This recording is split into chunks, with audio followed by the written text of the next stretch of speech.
আসসালামু আলাইকুম। এখন আপনারা দেখবেন সংবাদ শিরোনাম।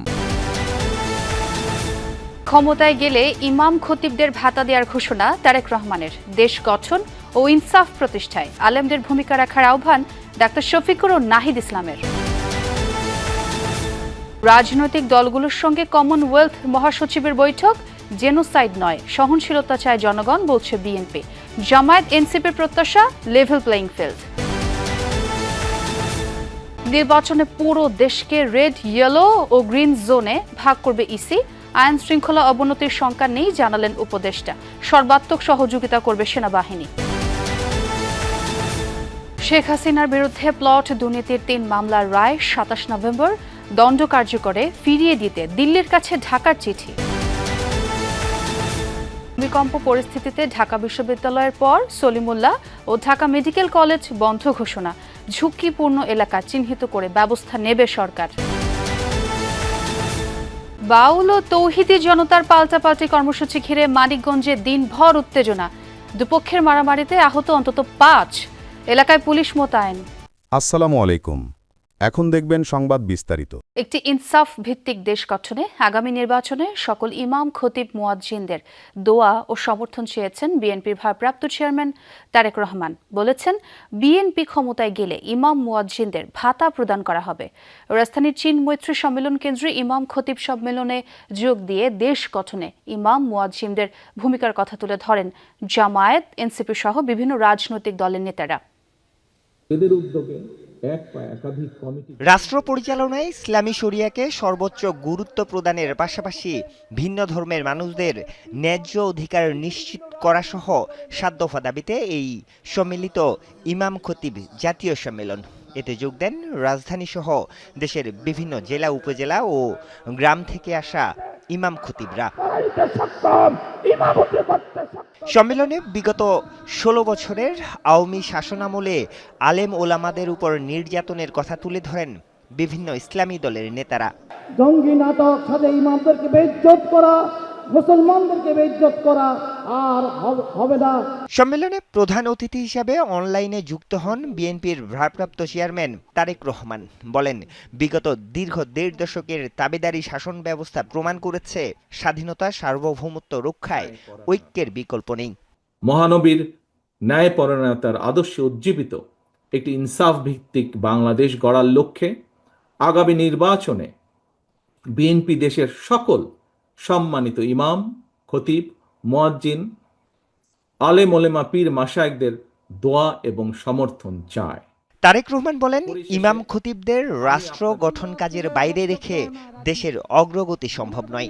মসজিদ, মাদ্রাসা, ইমাম, মুয়াজ্জিন, মাদ্রাসা শিক্ষার্থীকে রাষ্ট্রীয় অগ্রগতিমূলক কার্যক্রমের বাইরে রেখে দেশে কখনোই টেকসই উন্নয়ন করা সম্ভব নয়। ইমাম মুয়াজ্জিনদের মধ্যে যারা আর্থিক টানাপোড়েনে রয়েছেন তাদেরকে প্রতি মাসে রাষ্ট্রীয় তহবিল থেকে একটি নির্দিষ্ট পরিমাণ সম্মানী ভাতা দেবার ব্যাপারে বিএনপির একটি পরিকল্পনা রয়েছে। সমাজ গঠনে ইমাম খতিবদের এগিয়ে আসার আহ্বান জানান জামায়াত আমির ডাক্তার শফিকুর রহমান। নবীজির এই সমাজকে বাদ দিয়ে মন গড়া কোনো মতবাদ, তন্ত্র মন্ত্র দিয়ে যে সমাজ গড়া হবে সেই সমাজ আল্লাহর কসম দুনিয়াকে শান্তি এবং সম্মান দুটার কোনোটাই দিতে পারবে না। ইনসাফের বাংলাদেশ প্রতিষ্ঠায় আলেমদের সাথে নিয়ে এগিয়ে যাওয়ার কথা বলেন এনসিপি আহ্বায়ক। শুধু আমরা রাষ্ট্র সংস্কারের কথা বলতেছি, কিন্তু যদি আমরা সমাজ সংস্কার না করি, সামাজিক ফ্যাসিবাদ দূর না করি, সাংস্কৃতিক ফ্যাসিবাদ দূর না করি, তাহলে বাংলাদেশকে কিন্তু আমরা নতুন করে গড়তে পারবো না।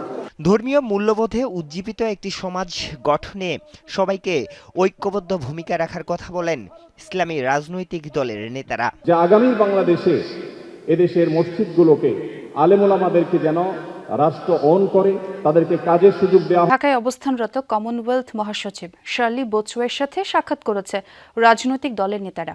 দেশের পরিস্থিতি ও নির্বাচন নিয়ে আলোচনা হয় তাদের মধ্যে। বৈঠক শেষে বিএনপির স্থায়ী কমিটির সদস্য আমির খসরু মাহমুদ চৌধুরী বলেন, নির্বাচন নিয়ে কোনো শঙ্কা দেখছেন না কমনওয়েলথ ও বিএনপি। তবে লেভেল প্লেইং ফিল্ড নিয়ে শঙ্কা প্রকাশ করেন জামায়াত ও এনসিপি নেতারা। তাদের অভিযোগ, একটি দলকে বিশেষ সুবিধা দিচ্ছে প্রশাসন। 5 দিনের সফরে বৃহস্পতিবার ঢাকা এসেছেন কমনওয়েলথের মহাসচিব শার্লি বোচওয়ে। জাতীয় নির্বাচনকে সামনে রেখে এই সফরে বিশিষ্টজন সরকারি কর্তা ব্যক্তিদের পাশাপাশি বৈঠক করছেন রাজনৈতিক দলগুলোর সঙ্গে। দুপুরে কমনওয়েলথের মহাসচিবের সঙ্গে বৈঠক করেছেন বিএনপির প্রতিনিধি দল। নির্বাচন ও নির্বাচনের পরিবেশ নিয়ে নিজেদের অবস্থান তুলে ধরেন তারা। পরে নির্বাচন নিয়ে শঙ্কা নেই জানিয়ে আমির খসরু বলেন, গণতন্ত্রের স্বার্থে অনেক কিছু উপেক্ষা করে ভোটের পথে হাঁটছে বিএনপি। তারা মনে করছে বাংলাদেশের এই বর্তমান প্রেক্ষাপটে ফেব্রুয়ারির প্রথমার্ধে যে নির্বাচনটা হতে যাচ্ছে এটা সঠিক পথে চলছে এবং সঠিকভাবে পরিচালিত হচ্ছে। আর আমাদের পক্ষ থেকে আমরা বলেছি আমরা তো নির্বাচনের দিকেই যাচ্ছি। আমরা তো বিএনপি সবসময় সব কিছুকে উপেক্ষা করে নির্বাচনকে প্রাধান্য দিচ্ছে, কারণ নির্বাচনের মাধ্যমে নির্বাচন হচ্ছে গণতন্ত্রের বাহক। কমনওয়েলথ মহাসচিবের সাথে বৈঠক করেছে জামায়াতের প্রতিনিধিরা। তারাও নির্বাচন সহ সার্বিক অবস্থা নিয়ে কথা বলেন। এরপর মিয়া গোলাম পরোয়ার বলেন, আপাতত নির্বাচন বানচালের শঙ্কা নেই। যদি কোনো অপশক্তি 24 বা 18-র মতো নির্বাচন করতে চায়, জাতি ঐক্যবদ্ধভাবে তা প্রতিহত করবে। জাতি ঐক্যবদ্ধ একটা নিরপেক্ষ নির্বাচনের জন্য দীর্ঘ প্রায় সেই 17-18 বছরের আর জুলাই আন্দোলনের রক্তাক্ত অভ্যুত্থানের মধ্যে দিয়ে জাতির এটা একটা গণ আকাঙ্ক্ষা। ফলে এখানে কোনো আশঙ্কার কোনো প্রশ্ন নেই। যদি কোনো অপশক্তি নির্বাচনকে ভণ্ডুল করার, নির্বাচনকে না করার অথবা নির্বাচনকে ভোট কেটে আগে 14, 18, 24-এর মতো করতে চায়, জনগণ সেটা প্রতিরোধ করবে। বিকেলে শার্লি বোচওয়ের সঙ্গে আলোচনা করেন এনসিপির নেতারাও। আসন্ন ভোট ও সংস্কার সহ নানা ইস্যুতে মতবিনিময় করেন তারা। বৈঠক শেষে নাহিদ ইসলাম নির্বাচনের আগে লেভেল প্লেয়িং ফিল্ড নিয়ে প্রশ্ন তোলেন। সবাই ঐক্যবদ্ধ থাকে তাহলে ফেব্রুয়ারিতে নির্বাচন সম্ভব। তবে নির্বাচনের জন্য যে লেভেল প্লেয়িং ফিল্ড সেটি নিশ্চিত করতে হবে। তাহলে সকল রাজনৈতিক দলের আস্থার জায়গাটা নিশ্চিত করে তারপরে নির্বাচনে গেলে সেই নির্বাচনটা অংশগ্রহণমূলক হবে এবং সুষ্ঠু হবে। আসন্ন জাতীয় নির্বাচনে সারা দেশকে রেড, ইয়েলো ও গ্রিন এই 3 অঞ্চলে ভাগ করে আইন শৃঙ্খলা পরিস্থিতি নিয়ন্ত্রণ করা হবে বলে জানিয়েছেন নির্বাচন কমিশন সচিব আক্তার আহমেদ। সকালে সিইসির সাথে কমনওয়েলথ মহাসচিবের বৈঠক শেষে এই কথা জানান সচিব। সচিবালয়ের স্বরাষ্ট্র উপদেষ্টা বলেছেন, নির্বাচনের আগে আইন শৃঙ্খলা পরিস্থিতি খারাপ হওয়ার কোনো শঙ্কা নেই। ফেব্রুয়ারিতে জাতীয় সংসদ নির্বাচন, তফসিল ডিসেম্বরের প্রথম সপ্তাহে। তার আগে সারা দেশে বইছে নির্বাচনী হাওয়া। ভোটের প্রস্তুতি ও সহযোগিতার বিষয়ে কথা বলতে রোববার সকাল 11টার দিকে আগারগাঁওয়ের নির্বাচন ভবনে যায় কমনওয়েলথের 6 সদস্যের প্রতিনিধি দল। উপস্থিত ছিলেন সংস্থার মহাসচিব শার্লি বোচওয়ে।